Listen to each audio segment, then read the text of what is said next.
On this episode of Buff's Garage, I've only got 72 hours to get this 1979 Corvette bodywork done and painted here at Pole Barn Garage. We have a lot of sanding to do.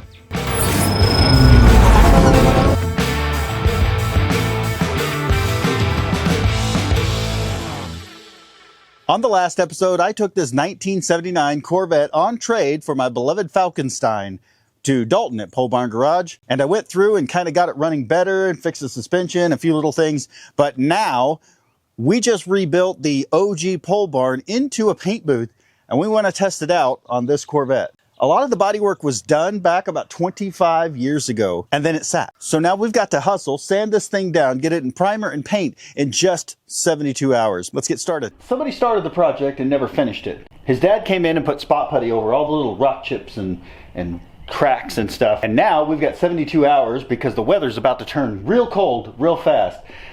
And the only way to get this done is we're going to assemble a whole team and jump on this and get it done. This was just self-tapered on here, and we're going to figure out a way to permanently glue it on because it's supposed to have pieces that stick down and bolt through, and it doesn't. And we're not going to make that effort, so pulling it off now, figure it out later. I'm going to go ahead and start hitting the spot putty, get it smoothed out, and then just hit the whole car with like 180. Hopefully this primer holds up. Then what we'll do is we'll hit this whole thing, break it all open. You smooth out the spot putty as best you can. And then what we're going to do is we're going to do some absolute half-ass hackery. We're going to give her the Earl Scheib special, which is coat the whole damn thing in feather fill, and then block the feather fill, prime it again, and then paint the damn car. And it'll be perfect. Perfectly adequate.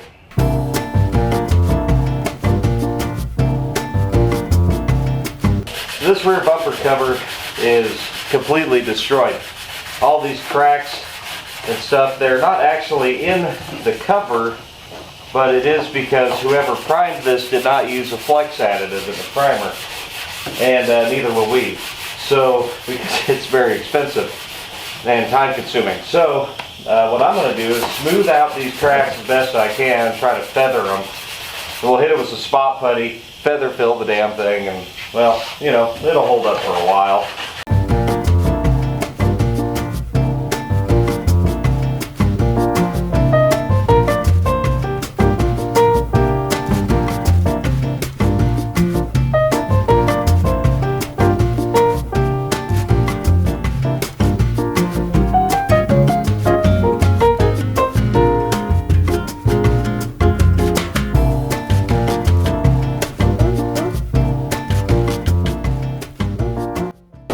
This is an absolute mess.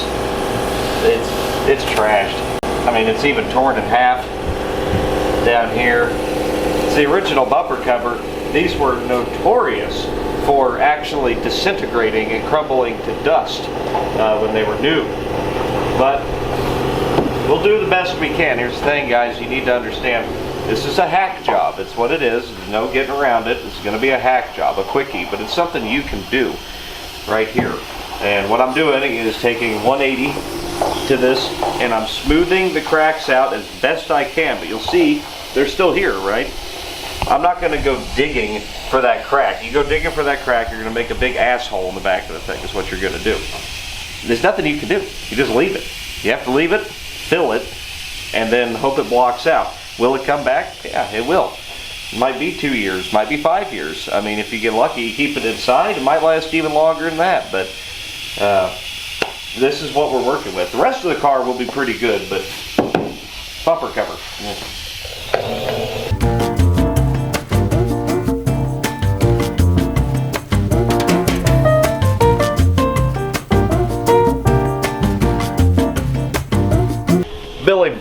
Billy Sticks from BondoBilly.com. Bondo Billy, he's a, I don't know, he makes reels and YouTube stuff too, but he's a love-hate kind of guy. He very much insists on using wood blocks, and it makes a lot of sense if you think about it. The wood is planed perfectly flat. A flexible block will flex to deformities in the panel. Wood won't. He's got a point. I tend to agree with him on that. But this dude, he goes to battle with all these, you know, big name SEMA builders and shit that make cars that don't look half as good as what he's pulling out, and basically the same setup here, you know. Guy's talented, and I like him. So, I'm gonna try out the little twerp. That's pretty cool. I mean, obviously I could probably use anything, but it is handy to have it here. I can get right into these corners and stay flat without digging my asshole into it.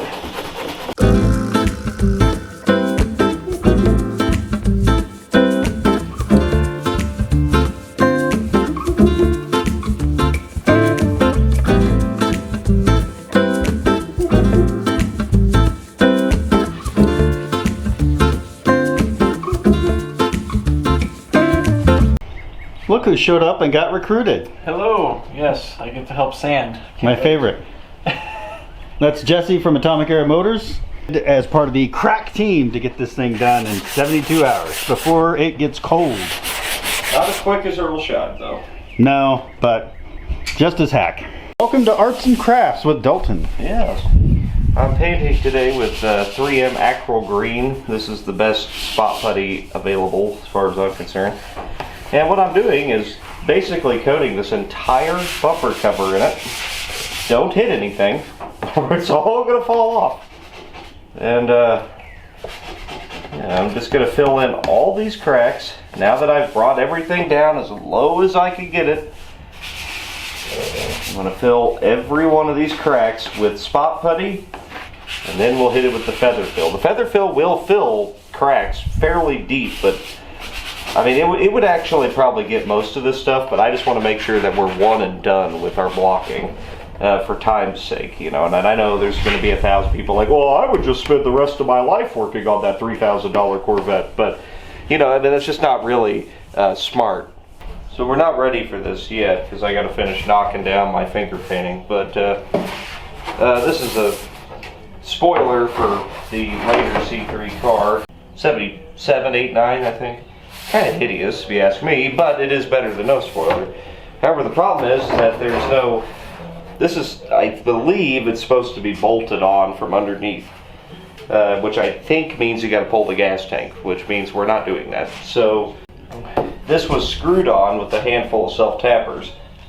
I think we're going to upgrade self-tappers to bigger self-tappers and maybe use some panel bond to try to glue it on, but there's no lip here. I mean, it ain't gonna touch very much. This is the only edge that really touches. Yeah, I mean, maybe a little back here, and definitely on the sides, but yeah, I think we smear it on there, screw it on.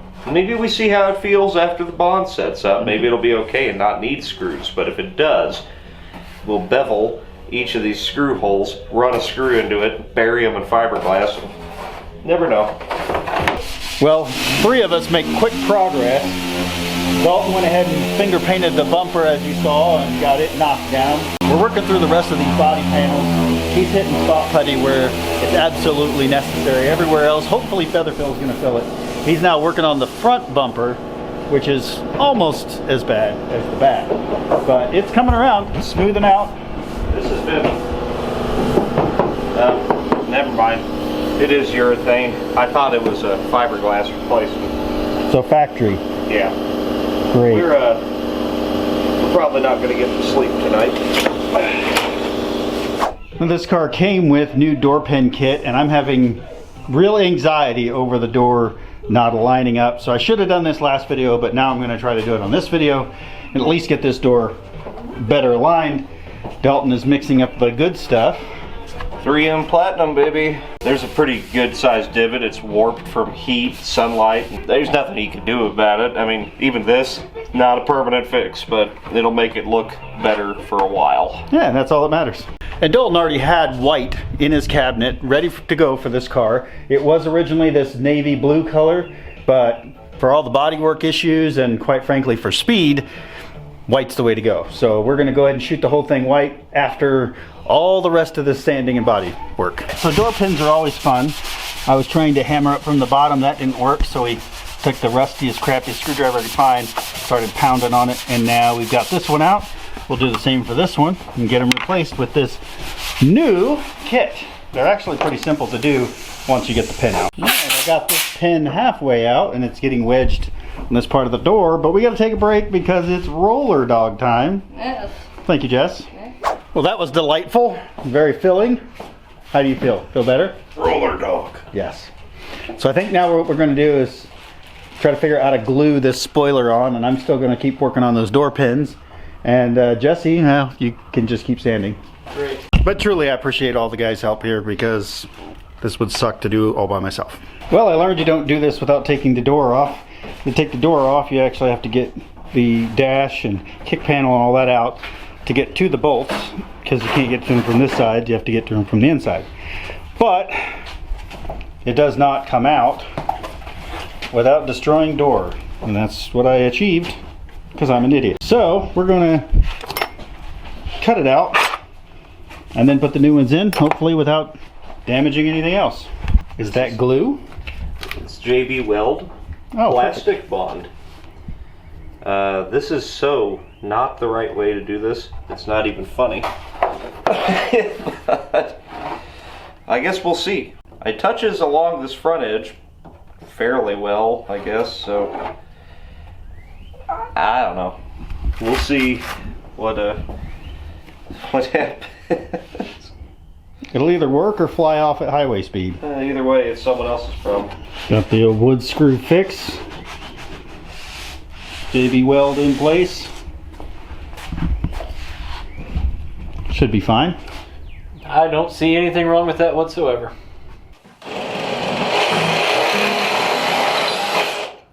Hogging.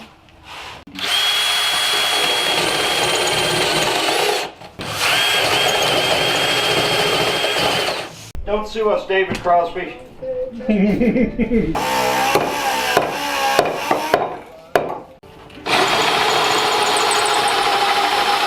Let's take a break from this garbage. I am fixing it. Be willing to at least destroy your car so you can learn how to do it wrong. But look at this. Behold, it looks like they are two separate pieces. They But are you've not. molded them into one. I had to because this was dented, but it's nice and smooth. Needs a little bit of spot putty, but that is pretty well good to go. I need to take. Nice. Of course, it looks nice. I did it. I got billing sticks on my side. So there's not much holding it. No, I mean, but it's. we can I could pull the screws out. put different screws in, bevel them down. Yeah, they will hold good enough for that. I could at least bevel the hole a little bit and then sink the screw into the spoiler. It's like just a hair a piece of mine. You know, I found these wood screws on the ground. Yeah, so- that seems fitting. Dude, that is attached. Yeah. I am hesitant to pull too hard. But you're moving the whole car. Yeah, I did move. Well, that'll hold. How long, I don't know. With some screws, it'll hold that much longer. Oh, nearly permanent. All right. I just learned there's a little access panel that you can get to that I could have just done the whole time and pulled the door off, not destroyed the door, done the hinges, then put the door back on. Yes, I am kind of an idiot. But that's okay. We figured it out.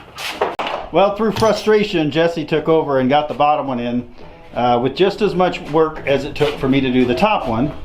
So thank you, Jesse. Of course. I buggered the door here and down here, and I don't know if I did this, but also this corner is missing. So it's a good thing we found it now before we painted the car. Hurry up so I can fix that. All the body work's done. Well, all of our hard work later, the door closes much better. However, gap still remains. But look at this, door, well, closes fine. It seems to be, we're guessing this fender's been off. When they put it back on, they didn't get it right, so the door didn't align. They got the hood to line up here, but then it doesn't line up here, doesn't line up on this side over here. So they made everything fit that fender, which is probably incorrect. But you can't just unbolt it. It's glued on. So Dalton has a plan. I'll at least open that up so it doesn't rub. And if we really wanted to be picky, Kind of match it a little bit. yeah, you know what? if you start masking, I could probably have that done by the time you're done masking. Okay. What I'm doing is trying to improve the gap, and thankfully Corvettes are fiberglass, so if you can kind of just add if you need to, you know. So I took a cutoff wheel, I got the bottom of the door opened up, that looks right, and then up here where I can stick my whole finger in it, I'm just flattening out the edge of the door. I'm going to add the glass to the door because that's where the damage is from the hinge fiasco. So while I'm doing that, I'm going to go ahead and glass this whole thing and just add, just not much, I mean less than 1/4 of an inch, but I'm going to add some glass in there, so I'll go get that ready. But I'm trying to flatten out the front of the door, that way it's got something to stick to here and on the inside. No promises. For this kind of repair, you do not use typical body filler or Bondo. You use fiberglass. Typically I would reach for good old short strand glass, but I bought a 3-liter can, a U-Pole Fiberlite, because I heard good things about it. I wanted to try it, and it's just a fiberglass reinforced body filler, waterproof, but not only that, it's super lightweight. I mean, it doesn't weigh much at all. It's kind of cool, actually. So I'm gonna end up using too much here, and it's gonna look like a mess, but don't worry.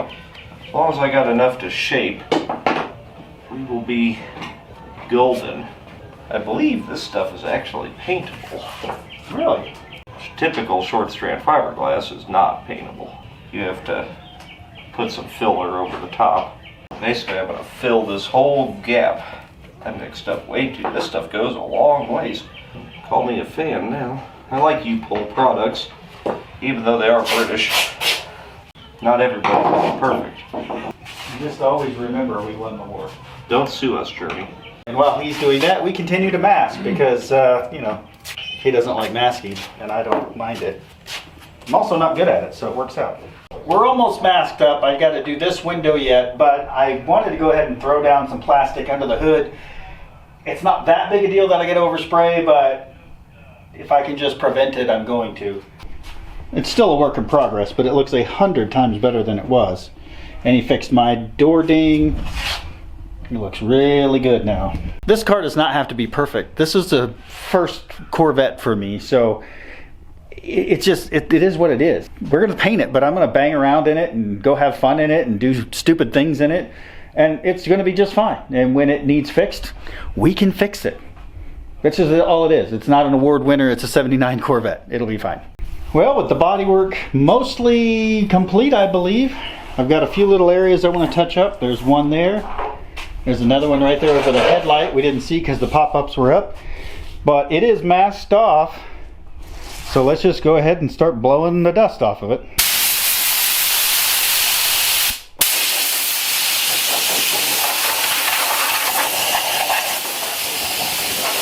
That turned out amazing. Waiting on this to set up so I can sand it down.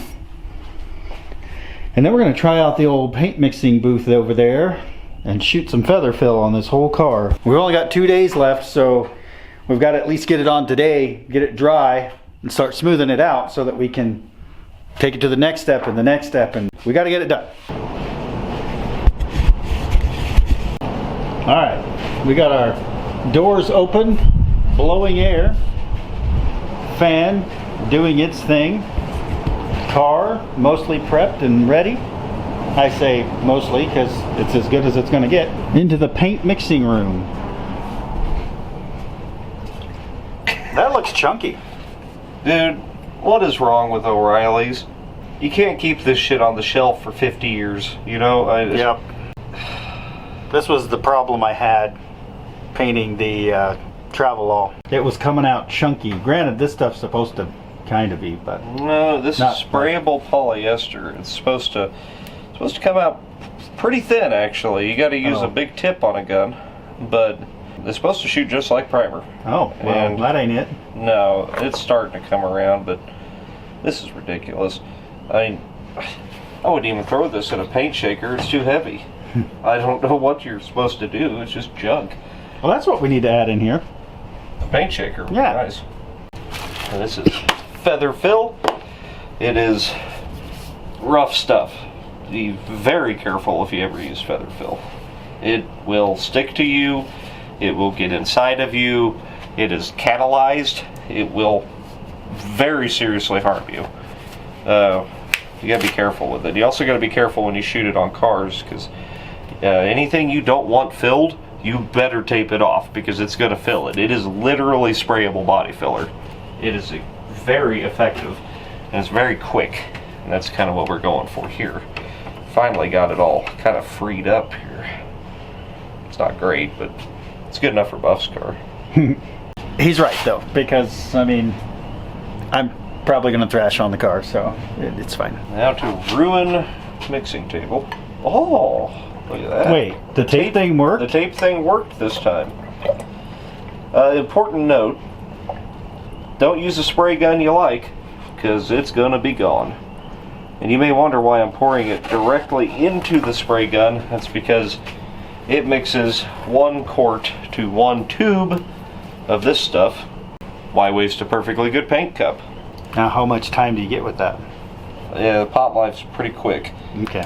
So we have about, that gun has about an hour to live at the most, probably more like 30 minutes.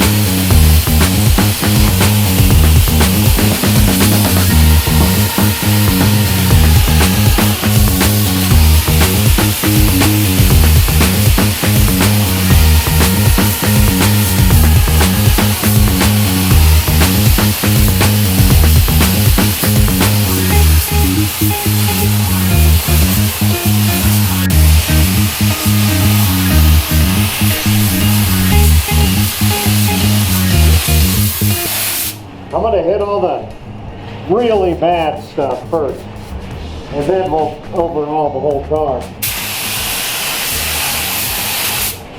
That makes sense to me. Pretty chunky.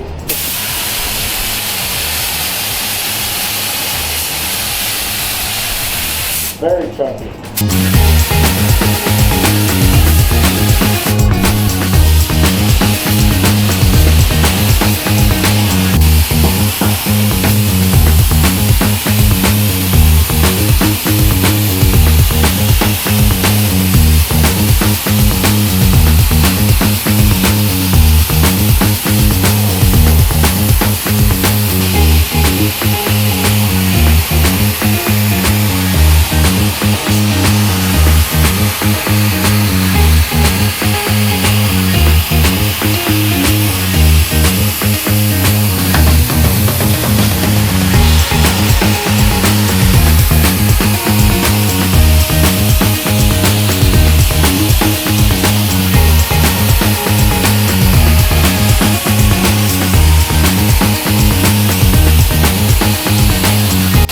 You guys can see this, but as he's spraying this stuff, it's not making a giant cloud in here.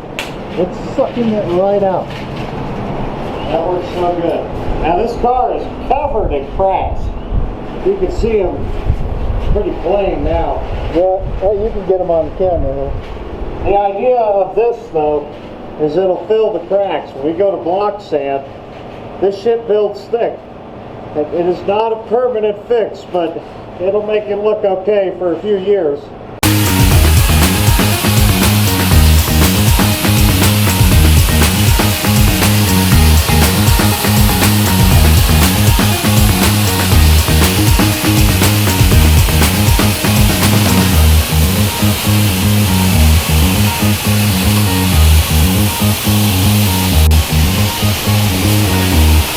That is a lot of feather fill. We could probably get this thing halfway straight now. Maybe. And no, we're not painting it black. It looks cool though. Probably could. They probably could with this much feather fill. But no, we already have the white. That's what we're doing. Well, we came back out to check on the car. It was very cold out here, so we kicked on the heater. And that has brought the temps up quite a bit. And I think the car is actually starting to dry now. Back this morning to check on the car after we baked it all night.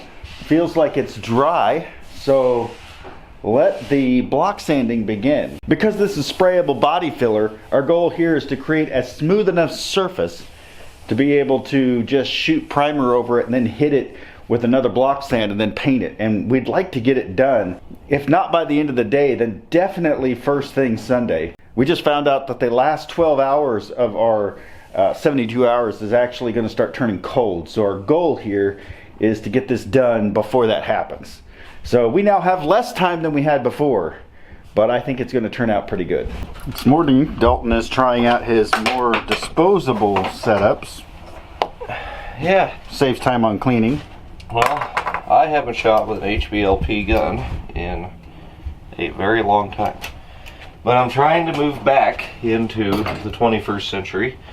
I had two cheapy ones. I got a Nico and an Indozer. I mean, we all know what that is. But I also have a good one. I got a 3M fully disposable paint gun there.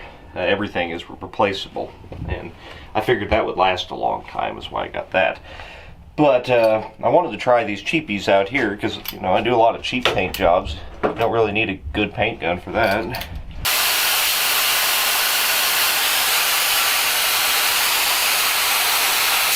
These Chinese guns are always full of oil whenever you get them, and so you got to run some thinner through it to clean them. Not that we're anywhere near ready for them yet. So now our sprayable body filler needs to be all smoothed out. So we've got some 180 on a sanding block. It's blocking, smoothing it out. You got to realize people don't know what the hell they're looking at. Oh, So you're blocking, you're making a flat surface. okay. You can smooth something out, it'll still look like dog shit. So we're gonna just block it with 180. Yes, I'm one of those people that don't know what I'm talking about. I mean, it definitely feels a little, not gummy, but a little sticky. Yeah. I'm afraid of that. So even with all the heat that we introduced into the bay last night, it's not 100% cured, just a little sticky on the paper. So we're gonna try to just keep the paper as clean as possible and get the blocking done so that we can move on to the next step. I think I'll go with the half-ass hack on my billy stick here. You really liking those? I really like the billy stick. I really do. I used to kind of like those Durablocks, but I get the idea of having a rigid block that's not flexible. Why would you want to? I mean, it makes sense. I never even thought about it until I seen Billy say something about it, is why would you want it to be flexible? If there's a deformity in the panel, flat is flat. This wood is flat. It's going to stay flat. If there's a deformity and you have a flexible block, it's going to flex around the deformity. Right. And you're just going to keep chasing it. Literally using a piece of wood makes more sense. Nice. Billy's old school, and I learned a few things. Oh yeah, that's just straight up goo.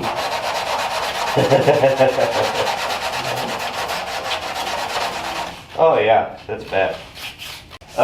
Well, the good thing is it dries from the inside out, so we get the top layer off. Get the goo off and then dry. It should help. Breaking it open will help it finish before we put primer on it. But it's not going to be a fun block sanding process or a necessarily effective block sanding process. Let's hope the primer does all the work. So there is something to this. If it's gummy like this, you can break it open with a DA, and then it will sand easier. I'm not sure what the science is there, if it works. Well, I'm all for science experiments. Let's try that.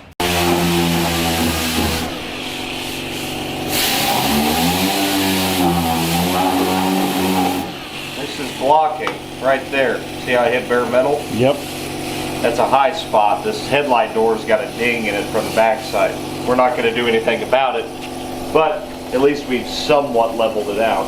And then primer will cover it. No, we're not blocking the primer, so Oh. put primer on. You do 400 sand, that's not going to block anything. Oh, good point. And then paint it. Now, you can block with a DA, a 6-inch DA. You can block with a paint stick. You can block with your hands. It just depends on what you're good at or what you've learned how to do.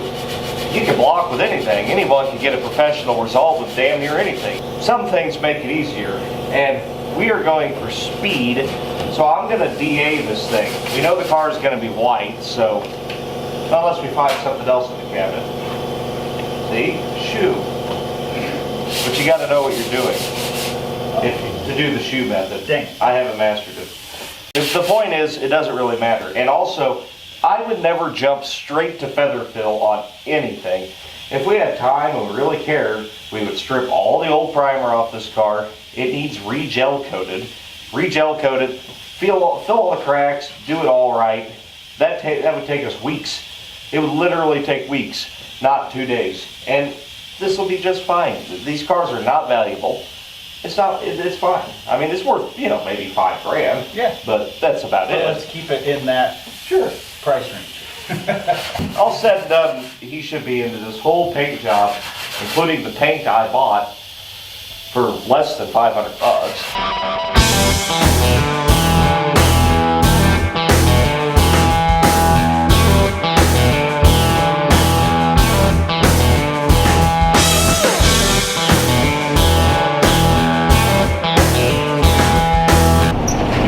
Big fan.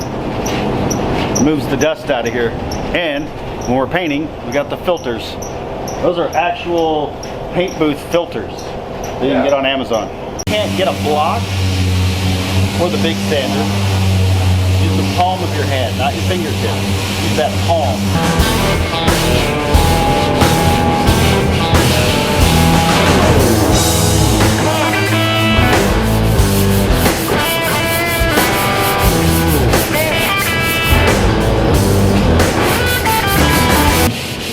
The lines of a Chevrolet Corvette are iconic and just about as American as apple pie in baseball.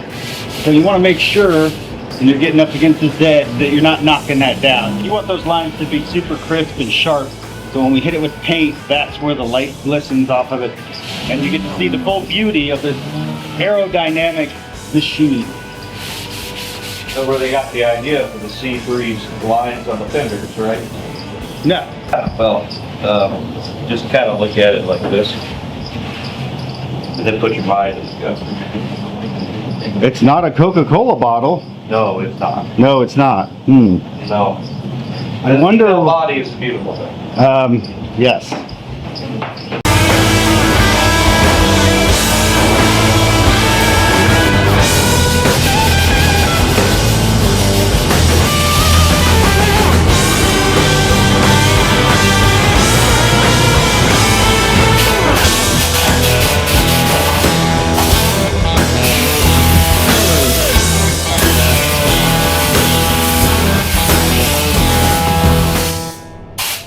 Did you know that Corvettes have a history with the U.S. astronauts?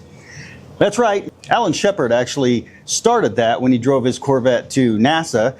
And after that, Chevrolet decided to lease them for $1 a year to all of the astronauts in the moon landing program. So that kind of created a love affair between the astronauts and the Chevrolet Corvette. And of course, it's iconic American history. We have to keep that going. Although I'm not an astronaut, I am kind of a space cadet. Did you also know that he preferred his Corvettes in white? Yeah. All right, covered in dust, but the car is pretty much good enough. We're gonna have to call it good enough because we're running out of time. So we went over the whole thing with 180, trying to hit all the spots and smooth them out. I think we did pretty good. The car's much, much better than it was. Looks like Dalton's working on some primer. Only the best. See, when the cans rust, that's how you know it's aged to perfection. Ah, perfect. A little splash of reducer in your urethane primer turns it into a sealer. about 10, maybe 20% at the most, will close the pores in it and make it act as a sealer. It's one of the best things about it. That's why, to me, and everything I've ever been taught, is that sealers are kind of, you don't need them anymore. And not when you got 2K primers.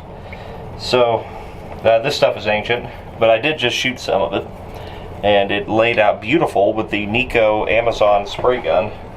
That thing is, I'm very impressed. I am not impressed by disposable cup system from Amazon. It made huge mess. I don't know how the hell you're supposed to use that. I mean, if that was paint, it'd be game over. You know, like your paint job's ruined because you don't have enough color anymore, and that is not acceptable. So I will be throwing all of that into the trash, and we will just clean the paint gun. It's not that big of a deal. I'm sure the 3M one is probably better. Right. It uses its own disposable system. Proprietary. Yeah, I'm sure that's fine. But I tried to mix. The Chinese version did not do well. You see how there's mixing lines on that disposable cup? I tried to mix in that. And what you do is you get primer or whatever all over the threads, and then you try to put it together, and then it doesn't seal, and it's just a mess. Like, no, I think I'll just keep mixing in the regular mixing cup, pouring it into a gun. However, I am impressed with the gravity feed gun so far. That is a Nico with a 2.0 tip. It's perfect for shooting urethanes. It'd be perfect for feather fill too, but I actually kind of like the thing. Might pick up another one just to shoot feather fill with. I'm not going to fill that all the way up because it does have the one thing I'm not a huge fan of is this super chintzy lid it comes with. Wait, yeah, like that's the lid. Buff, you're gonna start shooting. Mm-hmm. Well, no. Shoot the sides of the car first. Okay. I put a little too much in there. How do you get way under there?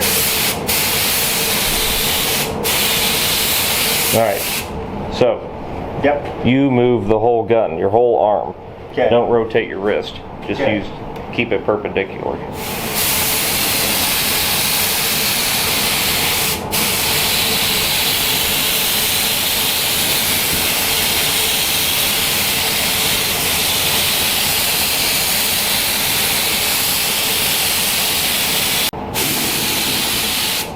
Now I like to tip it back and Tip it back. whip it through. Yep.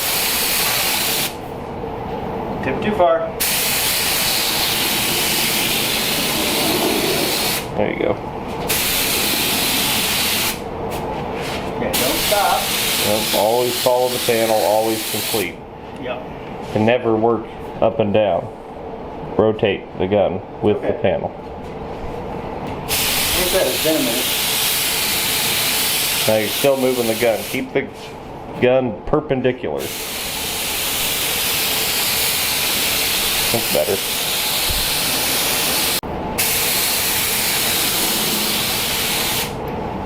But you weren't perpendicular, so you put all the primer here and none of the primer there.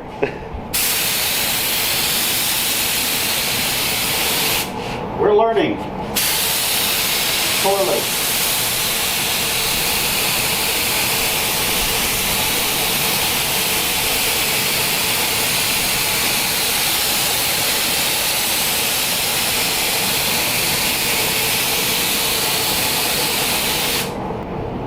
I would stand here and work that's that what way. I want to do. Yep.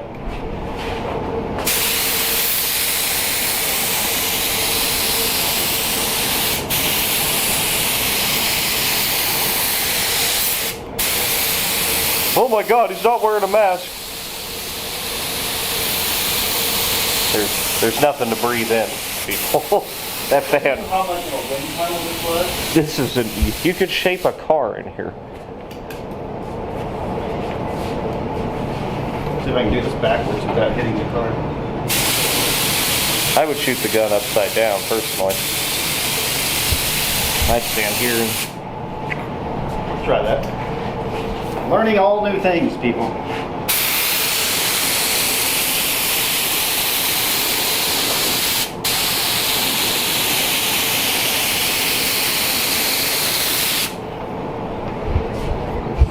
Not the worst.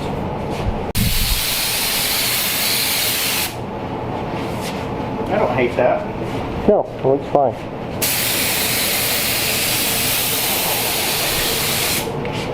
Yeah, I can tell you one thing. You don't want to be downstream of the gun. That's why I put a mask on. Oh, yeah. Yeah, that's not as much fun. But over here, it ain't half bad. No. It's just breezing by. I'm not even smelling it.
The bumper cover needs all the help it can get.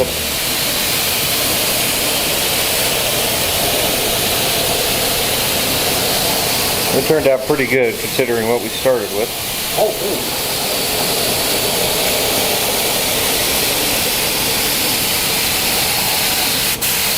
Well, obviously we did put on masks because it was getting a little thick, but this ventilation system has worked amazing.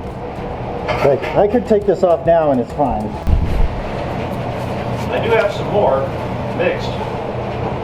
We want to shoot it again? Yeah. We're just going to go ahead and make sure we got plenty on here so that we don't burn through and then have to reshoot again. So he's got one more cup mixed up. We'll get that knocked down. But man, let me tell you, my amateur spray job, this is just primer, isn't the worst. It's not good, but it's not the worst. I have done worse. Like you can see, I've got some runs I got to take care of, but pretty good.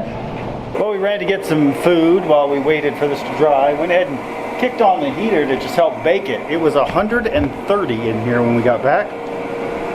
Wow, it's hot. But hopefully that helped it cure. So now we're going to hit it with some 320, 400, something like that, and just basically get it ready for paint because we're running out of time. It's going to turn real cold real soon.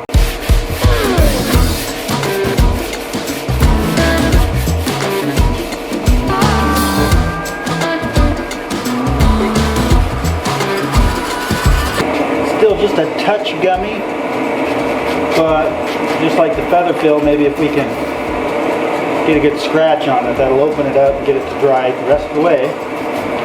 Cured and hardened, and it'll be good to go. It's only about 90 degrees in here right now, so you know. Probably more than 90 degrees. It's very, very hot.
masked up. Now we've got to wipe it down, wax and degrease, and get all the dust and dirt off of it.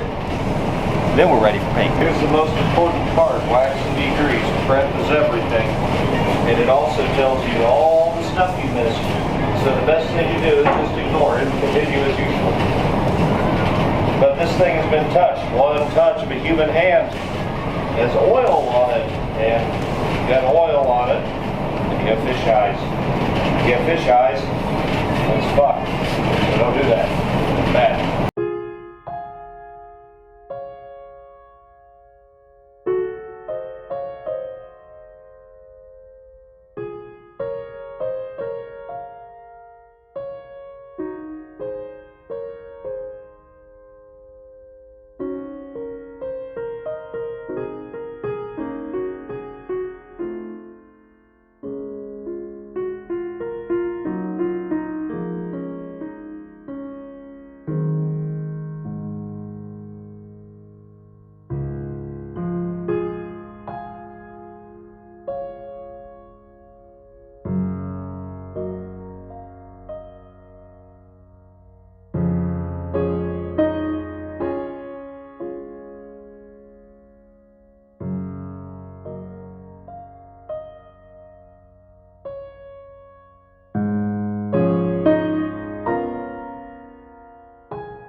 And as mentioned before, he already had the white ready to go. This is spendier than I thought it was. This is acrylic urethane from Auto Paint HQ. They're out of Missouri. And it was $179 for this paint kit. Nice. I know. I just looked it up because I had to look up the mixing, see if it was 4 to 1 or 8 to 1. But this is acrylic urethane, not acrylic enamel, which is a good thing. Acrylic enamel is just fine. It's actually shinier than acrylic urethane. However, it doesn't wet sand as well, and it's not near as durable. With this, you could actually cut and buff the thing, and it would look fine. You can do that with acrylic enamel as well, but it just doesn't cut as well. So if we really screw it up, we can cut and buff it. Nice. That's good to know. Forbidden milk.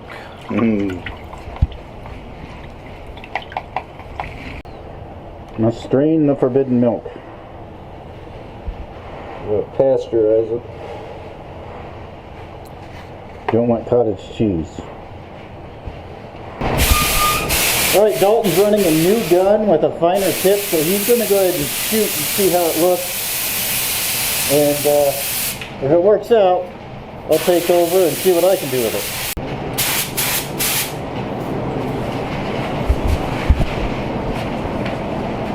First coat, light, tacky, give it something to hang on. Don't just go for it.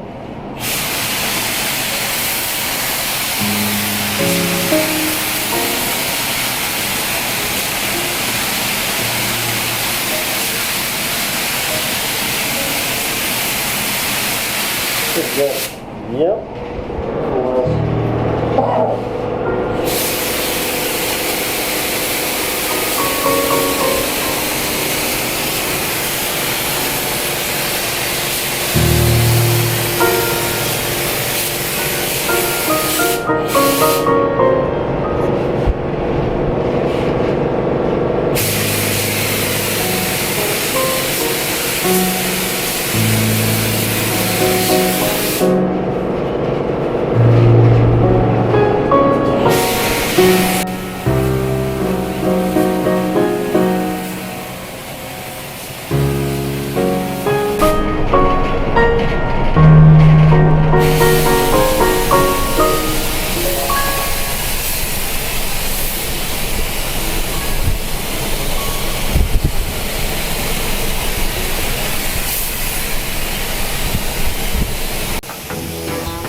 Yeah, that's exactly how it is.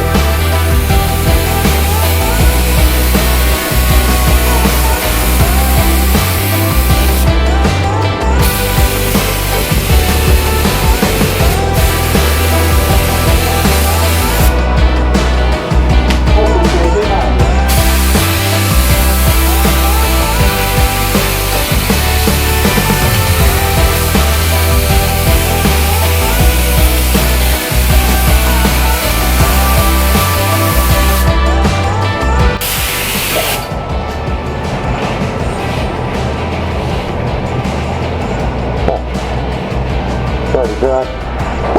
Is it? Yes.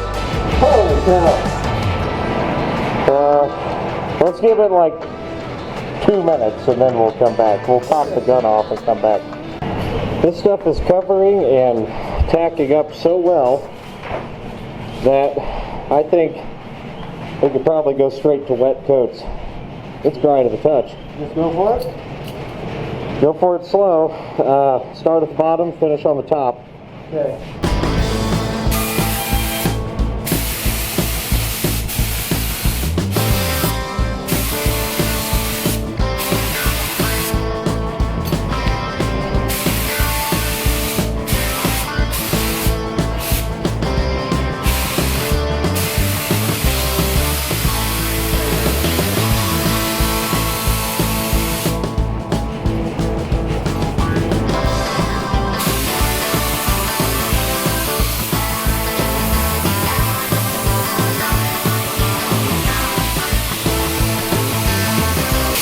In single stage, you gotta lay it wet. However you lay it, that's the way it's gonna be. There's no clear to shine it up. You want to do about 50% overlap. Your line's right there.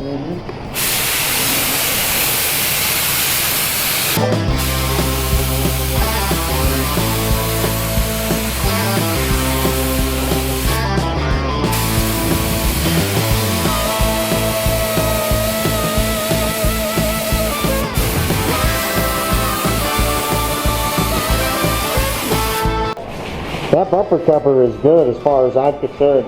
That is, I don't think it needs any more paint than that. I think it looks alright. It looks beautiful.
sag in this door.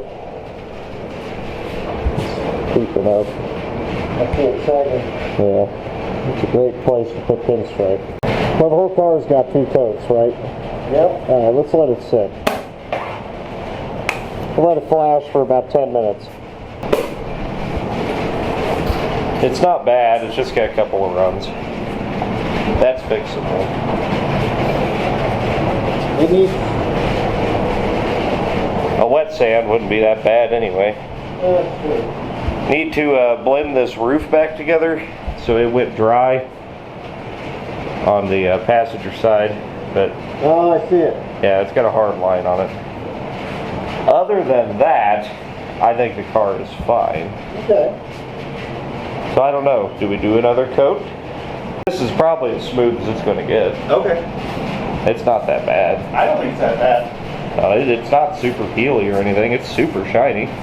Like dry. Yeah, there's just some spots you miss is all. That's all I want to fix is like this stuff I have to fix. I could probably fix it right now. It's dry there. Yeah, the top of that fender needs another coat. I really don't want to touch that though. I know, that's the problem. Let me see the gun. I'll see if I can fix the roof maybe.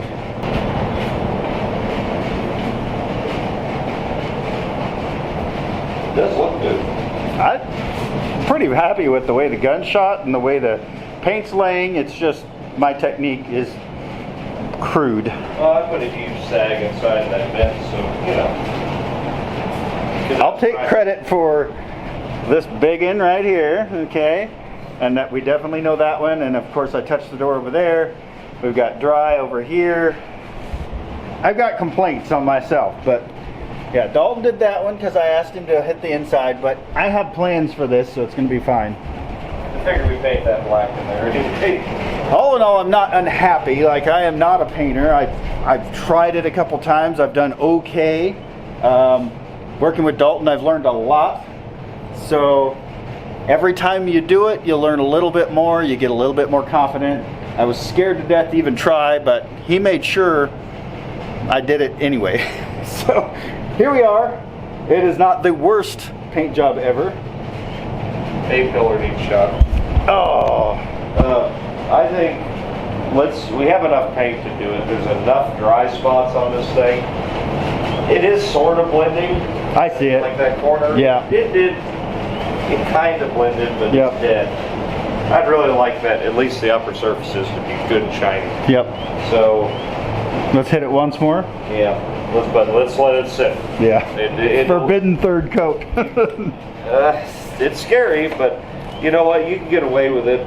I mean, it's a little car, so we got plenty of paint. Also, this fender didn't get painted right there. What? You see right there. No, I see it. Yeah. We'll add stripes and that'll hide a lot of it. Dude, everything I got has got pinstripes and shit on it. You know why? Because it's covering up fuck-ups. That's not... Every painter in the world does that. Dalton's going to work his magic and try to fix those spots without oversaturating the car with paint.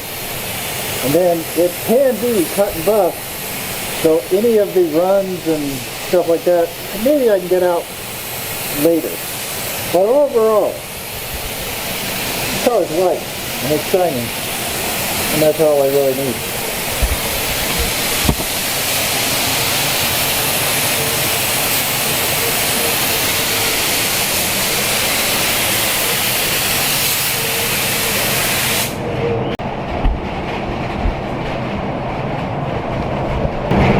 Okay, here's the deal. Is there runs?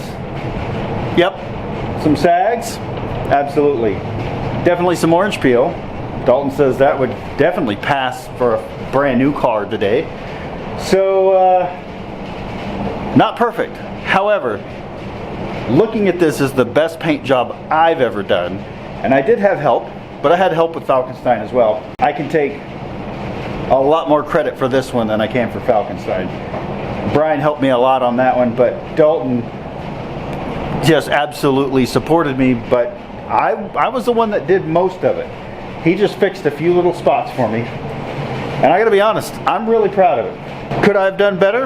Absolutely. Could I have taken the car apart and let it sit forever? Sure. I could have hand sanded this thing until the cows come home. But instead, in like 36 hours, we had 72, mind you, but in 36 hours we took this from some really old primer and some sketchy bodywork to a painted car. I can't complain. I even slept in that 36 hours. So we're gonna let it cook overnight, and it's supposed to be about 60 degrees, which is a little cool, but it's about to turn 30 degrees tomorrow afternoon. So hopefully that gives it enough time to at least dry, cure, and then we're done with it. But I'm not done with this video yet. I've got more to do. I've got to find some different wheels. I've got a few little accessories I want to throw on before I drive it home. Well, back this morning, check on the car, and it is shiny. Very smooth, almost no imperfections. A couple of little places, like the run over there, but overall the car turned out amazing. Remarkably little dirt. Yes. I mean, a couple little specks, nothing that wouldn't come out with a 2,000 grit wet sand, 1,500 Exactly. maybe. And the run sucks, but that's fixable. Yeah. Everything else kind of blended together. It came out real good, like better than when we left last night. It has virtually no peel. I mean, there is peel, but it's not. A brand new car has more orange peel than this. Right. This is not bad. This is presentable. It needs a light wet sand to get. I mean, there's a little something here. Probably fell off of one of those. And it's got some sand scratches in it and stuff. But for a rush job, you'll never see any of that outside. Right. And anyone who thinks that this isn't, oh, it's not the right way to do it, okay? Get off your ass and go out and try it, okay? It costs less than $500. Boom. You have a really presentable car. Right. And also, as predicted, it is very chilly outside. We knew that was going to happen, and it sure as heck did. So I'm glad we got it done early, gave the car time to dry, which it is dry. And now I guess we got to unmask it.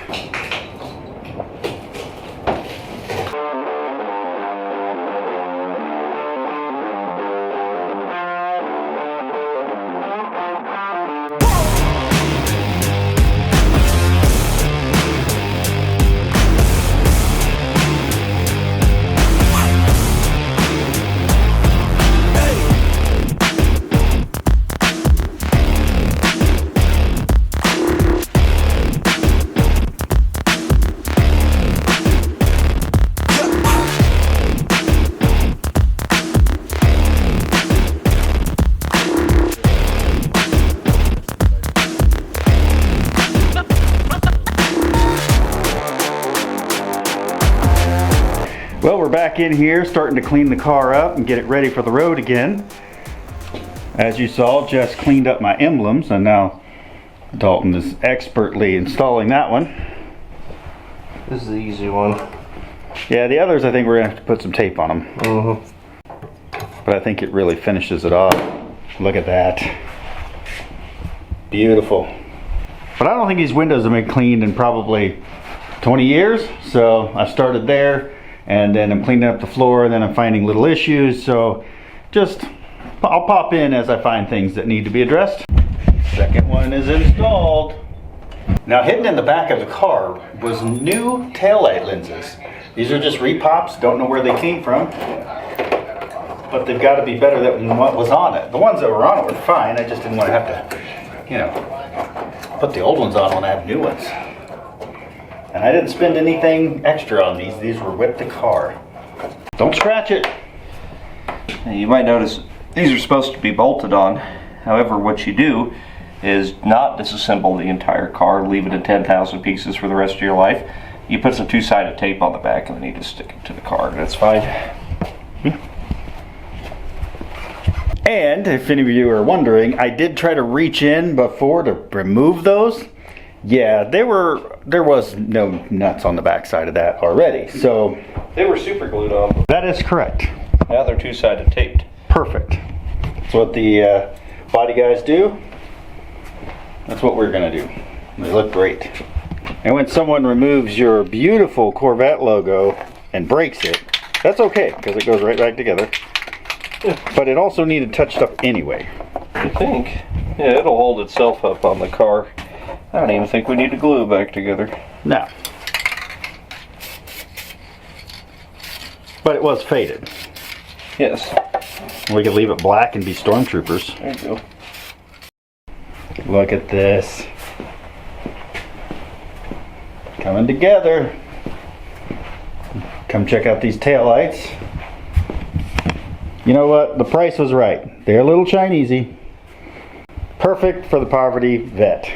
But I think that'll work well for our budget restoration on this 79 Corvette. Looking really good. Good morning. We just got back from Wisconsin. We did a collaboration with Build Season, picked up a car, went to see Junkyard Digs, came all the way back home. What a ride in just a couple of days. We went from 14 degrees and 2 foot of snow to 80 degrees here in Missouri. It's beautiful. The car has spent time just drying to a perfectly smooth finish. Absolutely love it. But just like in the last video, we have to address the wheel and tire issue. These guys are on spacers. Some of you have said, hey, I've ran spacers for years, it's fine. That's you, it's not me. I'm gonna put 4,000 or 5,000 miles on this just in the next couple months. So, I know the tires, for one, are like 20 years old. This thing, if you didn't know, was found in a barn. They'd started a resto on it. They did some engine stuff. They'd started by putting it in primer and done some body work. They did some things, but this was 2 decades ago. The car had just sat. Dalton's dad started some work on it and then traded it to Dalton for a Jag, and here we are. I traded Falkenstein for this one. Main thing is, if I'm going to be doing that many miles, I need some better tires. Might as well get different wheels. So I've been looking through the ever dwindling horde of things around here, and I did actually get some new tires for it. These are a Futura made by Cooper's in the 255/60/15, which was an option for these cars. So as part of this whole trading package, we talked about the wheels at length, and he also wanted me to be safe and get to where I needed to go, and said, you know, go through the wheels and see what you can find. These are what was on the car from 20 years ago. So actually these tires are 20 years old, but I was told the other ones are old too. And these are hideous. Would they work? Absolutely. But they don't fit my style, and they sure as heck don't really fit Corvette life. There are multiple cars here with the correct lug pattern. However, those cars don't have the size or the look that I'm going for. So then I found this one. This one actually has the correct wheels on the back. Those are an 8-inch. These are like a 7. Would they work? Yes. And they even got the Corvette center caps. But then I found that the beauty rings for these are almost as much as it would cost to buy a single wheel in the type of wheel I actually like. So let's go look at those. So these are Corvette specific aluminum rallies. I believe some people call them pace car wheels. They have different names. They are kind of spendy, but they are an exact fit for my C3. Real problem being, there's only 2. Now he knows he bought a set, so we have to go look around and maybe find the other ones. I'll point out we were wearing thermal underwear yesterday. Yes, we were, and now it's 80. Oh, I love it here. It's great. Yes, I did find one wheel. It was in the back of Cody's car. He took it as a spare. There it is. And somewhere on this property, Dalton's pretty sure he has one more that was used as a spare. So let's go on a hunt. What's wrong? Those aren't my tires. Those are my tires. So the goal will be to check all of these A-body cars. They all have the same bolt pattern. Just see.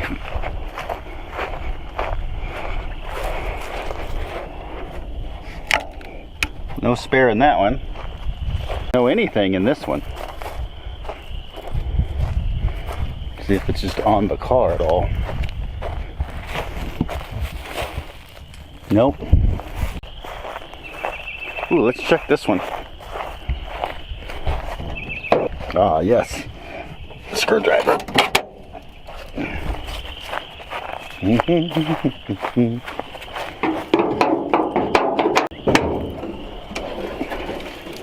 A lot of stuff, but look, there is a tire in here. Could it be? No. Pretty sure there's an A-body around here. I haven't checked yet.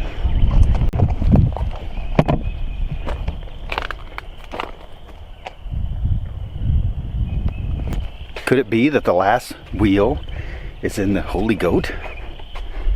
Let's find out. Pop the trunk here.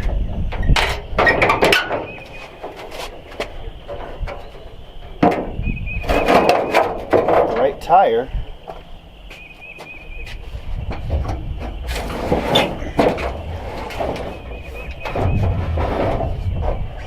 There it is. The fourth and final wheel. I had to steal it from the Holy Goat.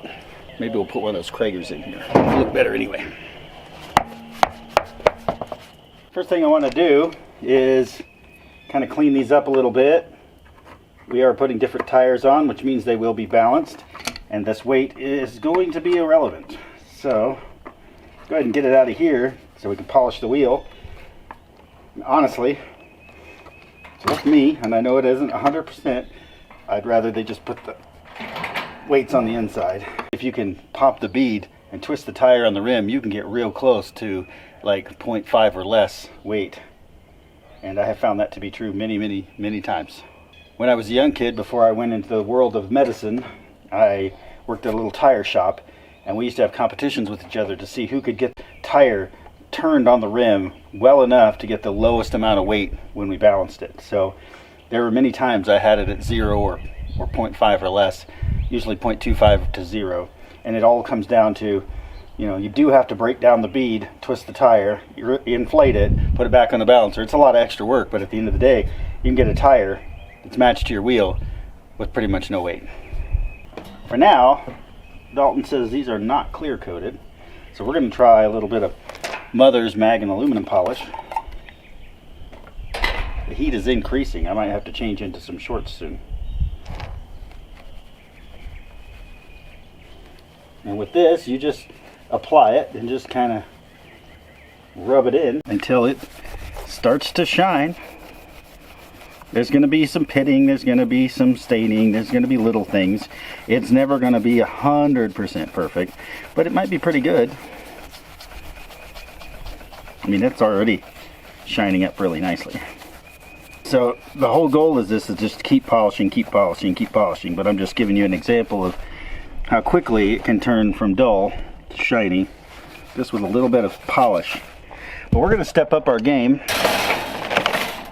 I ordered this thing, I brought my drill, and we're going to try to go ahead and expedite this whole process with the Mother's Power Cone 360.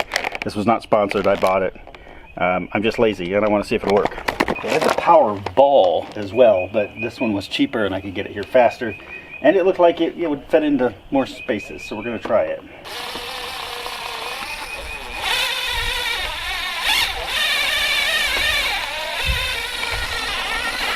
And voila, we call that good enough. I can go in here and actually shoot these. I can clean them, shoot them black, and I might do that when I get home. I don't even have a center cap for this one. I got 3. There's one on that one and one on the other 2, but this one's missing one, which is okay. But these are all finished things that I can do later. The goal is just get them cleaned up, new tires, get this thing home. Now that the wheels are all polished up, got the new tires on them, I came in for a little JB weld to put this emblem back on, and I remembered that Dalton had the the Corvette logo. He reshot it black, but we don't want a Stormtrooper vet, so I've been hitting it with a little bit of the red Scotch-Brite, trying to go in the same pattern, and we're slowly taking the black off of the lettering, but then it leaves the black on the shadow part. It's going to look pretty good when it's done.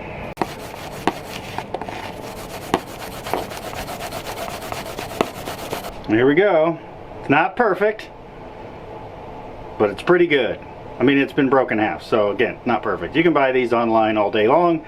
I don't want to spend the money. I think we made it better. I think it turned out good.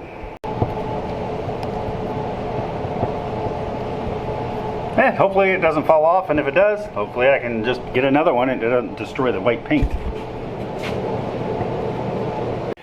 There, that's better. Got my new balances, my jorts. Oh wait.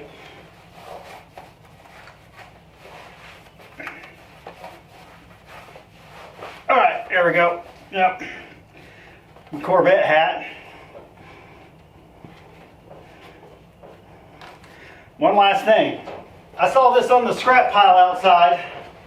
I need to go ahead and paint in or draw or mark or something to tell people how this is one of the least rare Corvettes, one of the most undesirable years of Corvette, and quite frankly it's painted the wrong color, has the wrong engine accessories, interior's not correct, and basically how it's somehow special because I said so.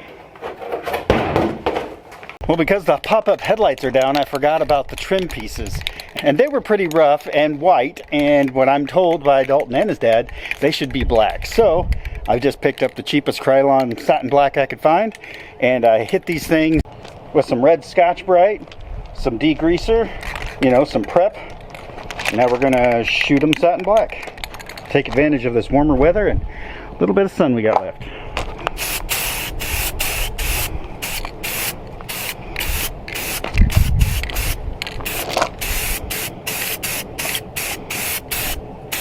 Why didn't I paint them in the booth? I don't want a speck of black paint getting on that car. And I've still got to change the wheels out. Not bad for rattle can paint. We'll let those get good and dry, and then we'll put them back on the car. So I was trying to reassemble everything, and then I forgot about the grills. So these grills are kind of cracked and broken, and they have these lights that are supposed to go in there, but the attachment points on the grill side were all broken off. And this one's just missing pieces altogether. So I've got a piece of tape and cardboard with some screws, bringing that back to shape. It's missing one blade. So I kind of started test fitting. I think I can get real close with that. So let's trim that up, get it in place, hit it with some JB Weld, and I'll also fix all these attachment points because I have them. They're here, they're just crumbled. Voila! Just like that, it's good enough to throw some JB Weld on it. We'll get all these ready to go, get our JB Weld mixed up, and we'll have some finished grills that'll be ready for paint. Alright, we're going to give that some time to cure. In the meantime, I started taping off the back of the car. Why, you may ask? Well, to do the exact same thing I said I wasn't going to do, shoot a little bit of black in here. But I went ahead and taped off the parts that need to be black. And the trick to this is, when you use this tape directly on fresh paint, I changed my shorts, I didn't want to get them all dirty. You tear off a piece like this, and then you put it on yourself. Let it pick up some lint, little dirt, whatever, and that'll leave it a little less sticky. So now you can put it on your paint, and it's less likely to lift the new paint off. And then all you do is get your color of choice. We're still going with the satin black, I kind of like it. And let's pray we don't get any overspray.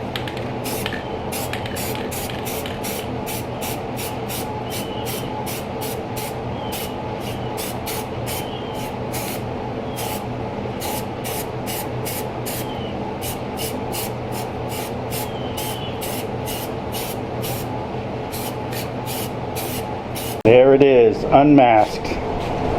Let me know what you think in the comments. I thought about doing inside the taillights too, but you know what, I'm not going to risk it. I did pretty good with that. We'll call it good. Covers are in.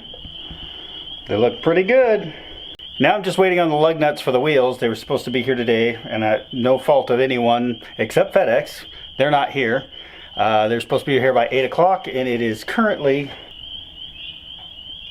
8:02. So, what can you say? Don't rely on FedEx. I like USPS, people that want to say negative things about it. UPS charges way too much.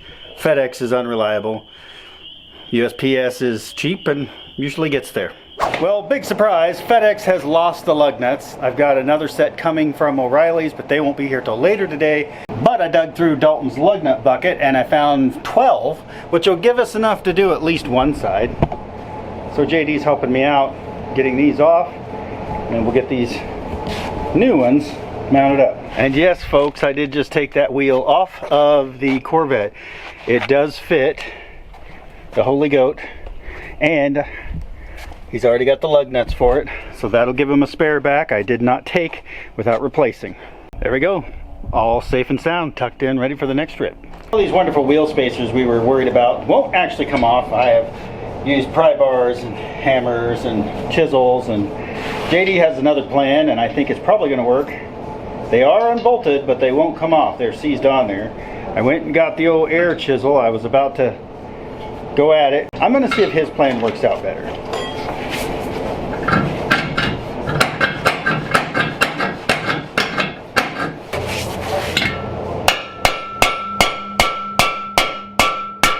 Spoiler alert, it did work. That one has already come off. So this one's ready for the new wheel. We've gotten serious now. Oh yeah, that did it. JD, you're the man. Oh yeah, there we go. Apparently I committed the cardinal sin and did not spray my inner fenders while I had the wheel off. You gotta cover the overspray up. It looks dumb as hell. I know. Come on.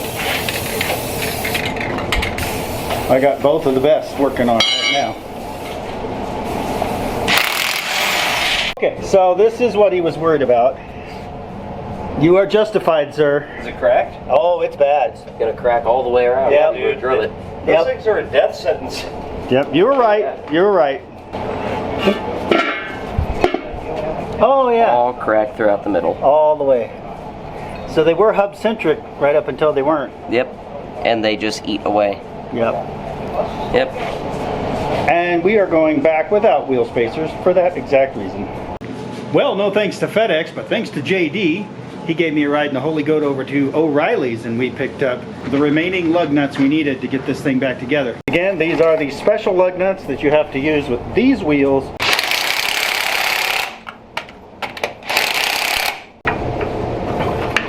Oh yes. Now, suspension's got to settle because when we put it up in the air, it unloads the suspension. So we'll we'll move it, drive it. That'll reload the suspension. Hopefully our camber hopefully our camber resets.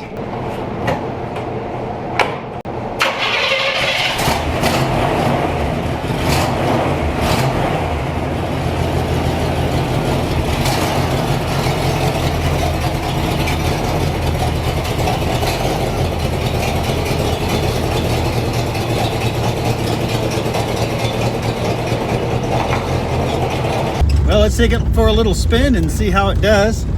I went ahead and topped off that rear end. I have a solution for the exhaust leak, but we're not there yet. I'm running out of time here at PBG. I'm running out of time here at Pole Barn Garage, and I got to get home. So we might have to pause the exhaust situation until later, but we'll get there.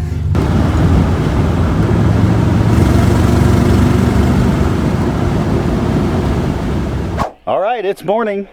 Car's looking good, sounding good. It drove fine, so let's see if we can go 3.5 hours south and get this puppy back to Oklahoma.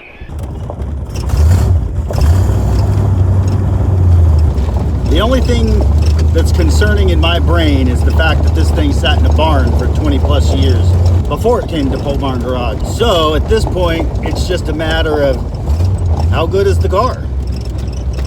I know it still needs a little bit of work, but it should get me home, right?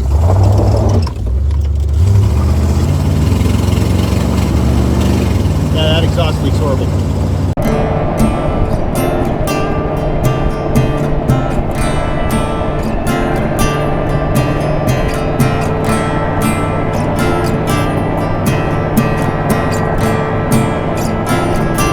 Empty bottles on the floorboard, smoke rolling out the window, fogging my mind. I'm praying to the good Lord to take it easy on my soul. I need a little more time. Well, I stopped about 30 miles away just to check a few things.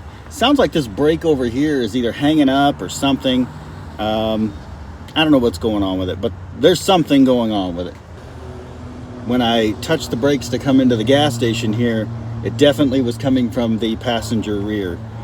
Some of you mentioned backing plate on the driver's side on the last video. I did fix that.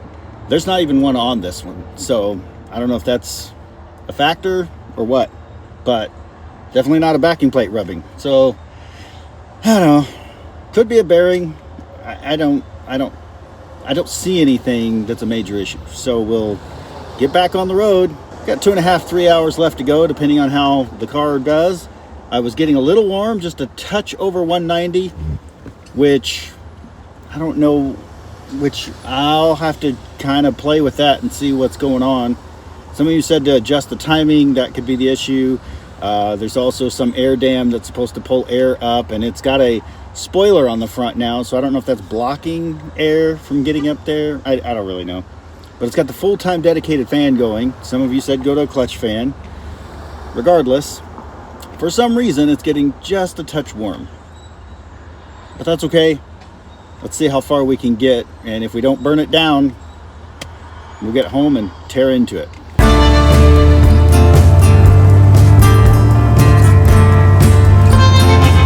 I sure hope the gates of heaven are still open up for a rundown sinner like me. And I pray my name is written in that book of life, Lord, for the life of me. This back road's been keeping me sane. I got a Bible on the dash and smoke in my brain. Blaming on my family, on my bloodline. Pull myself together, I'm running out of time.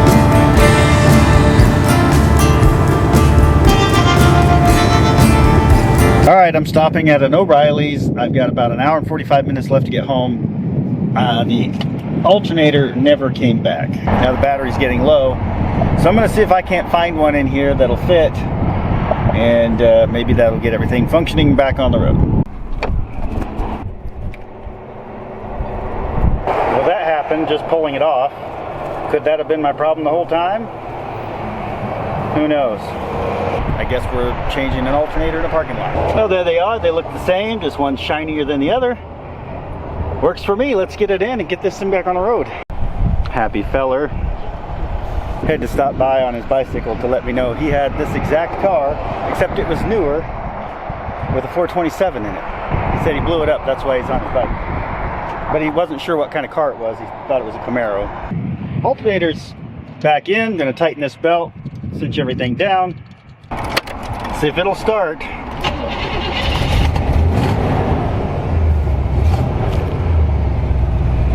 All right, about an hour and 45 minutes left. Let's see if we can make it home without something else going wrong.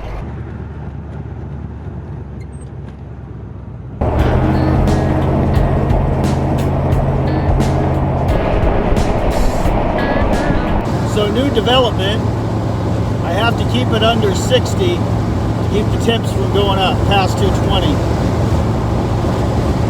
I can keep it around 190, 200 if I maintain 55. So I don't know if I'm putting too much load on the engine, the transmission, the water pump can't keep up. I honestly don't know. But what I do know is it's going to be a really long trip if I end up having to stop every 30 minutes to cool it off. Like right now, I'm sitting just above 190, about 200. Everything seems fine. Maintaining about 55, 60 in that range. All in all, I can't complain.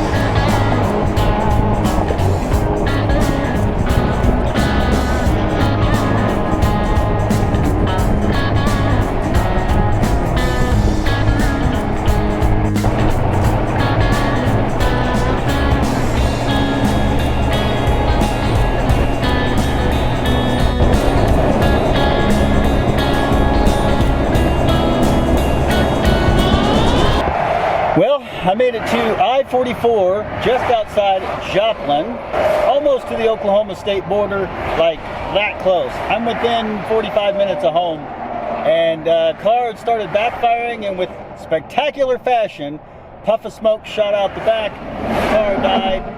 Now here I am about to get killed by these people who don't seem to understand how to slow down. But I'm off the road. I did the phone a friend, and Ray from Wrenching with Ray is going to come out and see what he can do. So anyway, hurry up and wait.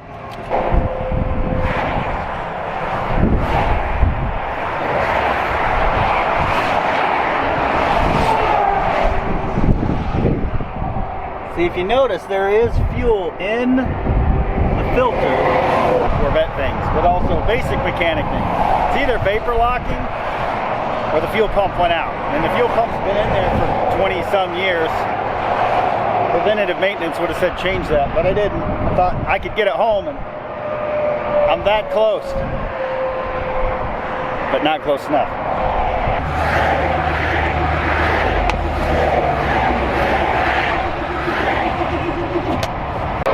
Ray's here. Ray to the rescue. We pulled all this apart thinking it might be coil because we now have fuel back in the filter, but no. Ignition module toast.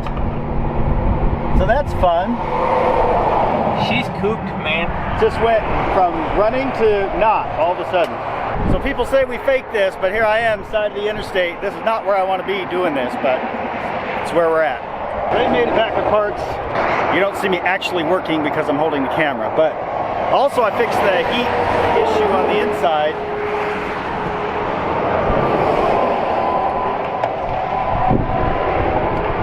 I took the heater hose that ran to here and just looped it around. So yeah, we don't have that heat going into the cab now. But I want to hurry up and get this done, so I'm going to sign off for a moment, try to get this car running again and get it off the interstate.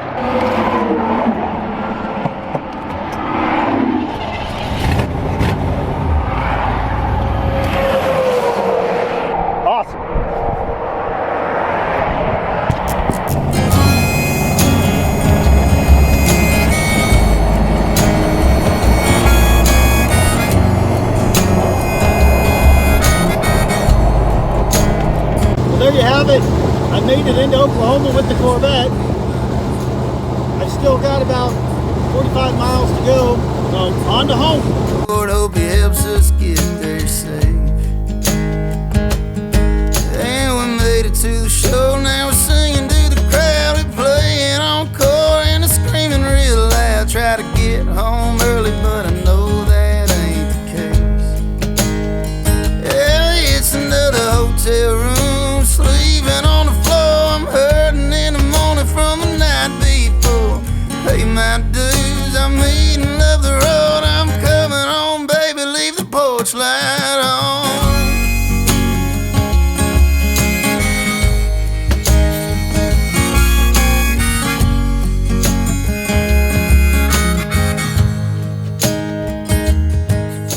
It's another hotel room, sleeping on the floor. I'm hurting in the morning from the night before. Pay my dues, I'm eating up the road. I'm coming home, baby, leave the porch light on.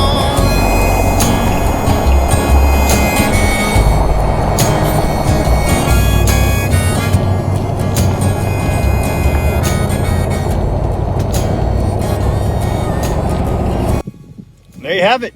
Made it home. And it's super windy here in Oklahoma. But there you go. And no, it's not touching the door. I forget how long that nose is. I finally made it home, got the Corvette back to Oklahoma. It's been a whirlwind of events. I had to come in out of the wind. But I've been in 5 videos in the past week and a half. You're gonna see me on build season, pole barn garage, outside the barn, and of course right here at Buff's Garage. So I wanna thank you guys for watching, supporting the channel. The best way to support me is of course hit up the merch. However, in just a few days, by the time this video comes out, I'm gonna be shutting down the merch site for a huge upgrade and transition so that there's no longer a wait when you order. It's gonna go, you're gonna make an order, and it's going to go out within a day or so. Higher quality stuff, and it's really going to change the way that you shop for merch on some of your favorite channels. So thanks for watching Buff's Garage. We'll catch you next time.